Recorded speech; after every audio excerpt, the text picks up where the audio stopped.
We're loaded on Pale Rose Backwater Swamp. It's a fairly big map, lots of terrain to kind of hide behind, stealth in. Just good colour scheme for my skin to match in, although my party hat does stick out a bit. I see on the HUD that it is Trickster.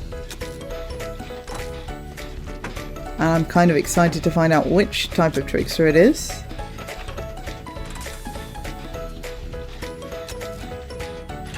He immediately holds blades, which does slow him down. So I try and run away from the pallet that he thinks that I'm going to loot. And just try and make distance.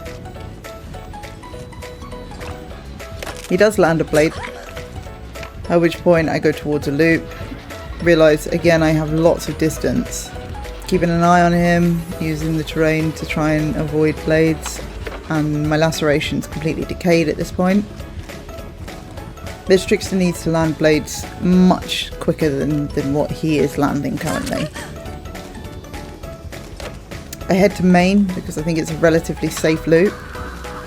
And I sort of hug towards any object that I can to avoid the blades that he is very slowly throwing at me. Again, he's still holding his blades, which slows him down.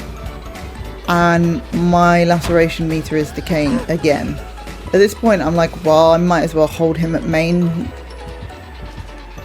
The team are doing gens, which shortly pop.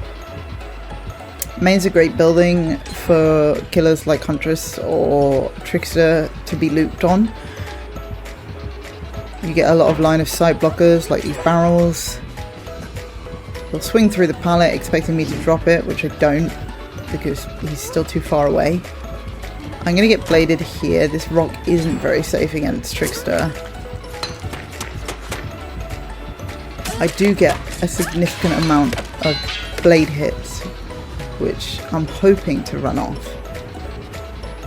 As I start running away from the log, my laceration goes down again and I start losing those hits.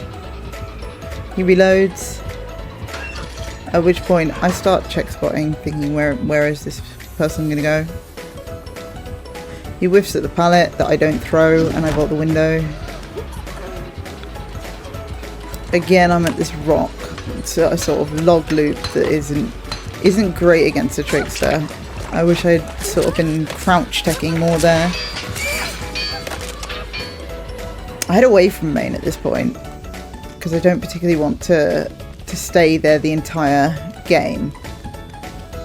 Although the game is nearly over. Gens are absolutely flying. Nancy and Nia pop their gen and Steve is about to pop his. He swings at a pallet, I don't know why. And I get distance back up to main. At which point I feel pretty safe. I've done my 5 gen chase and I'm happy with the result. I jump off, pretty sure I'm about to lose this chase because my momentum of team doing gens have gone. At this point, I'm hoping they'll do exits. Nia spanks the killer, goodness knows why, and then follows me down to basement. Thankfully here, Trickster swings a bit too early, so I still have iframes and still technically on the hook.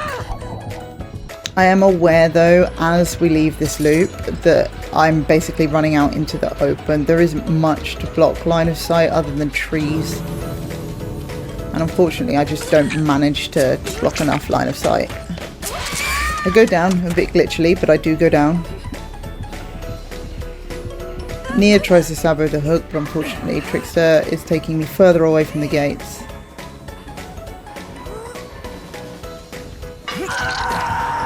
Trade happens, which is actually kind of helpful in the sense that I'm dead on hook. My concern is there were secret offerings at the very start of the match.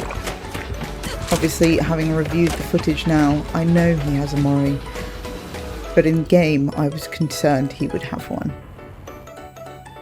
I kind of linger around here just because it's safe. I've got Iron Will, he's not going to hear me.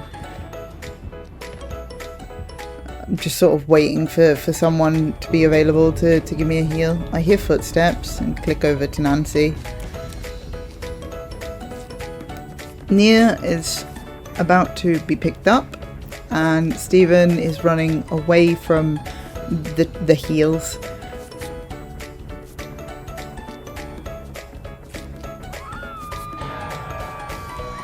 At this point, I'm not going to die for his pleasure.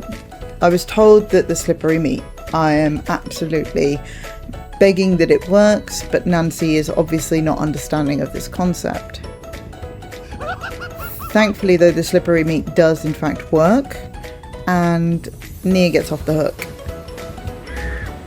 This isn't good for Nancy though, and unfortunately I just can't make that angle. Nia's still up there though, and does sabo the hook, which means that he drops. This puts the team in quite a strong position, to be honest, because he can't hook the Nancy. He has to get Nia down. I'm sort of trying to hover for a beam, which absolutely doesn't work, by the way, because Nancy's right next to the side. But for whatever reason, he picks her up. I assume because of main event, hoping to get more survivors nearby. I sort of linger back because I'm aware that I'm dead on hook. No one else is at this point, so it's best that I linger back, take hits when I need to, rather than any time before. I'm a bit concerned at this point about the timer. I can't get a beam here again because it's just too close to a wall. Thankfully though, there is a petrified oak offering. Nia saboing the hook over there means he has to carry Steve further, and I do raise whether we need to just be leaving because obviously timer speeds up as soon as Steve's out of his arms. I take the blade hits for Steve, otherwise he'd be dead, and we all get out. And that was a 5-gen chase and a game that was less than 8 minutes long. 2 of our teammates outpointed the killer. Unfortunately, I just didn't do enough gens to outpoint the killer. It was mostly in chase. From that perspective, I did a fantastic chase for the survivors.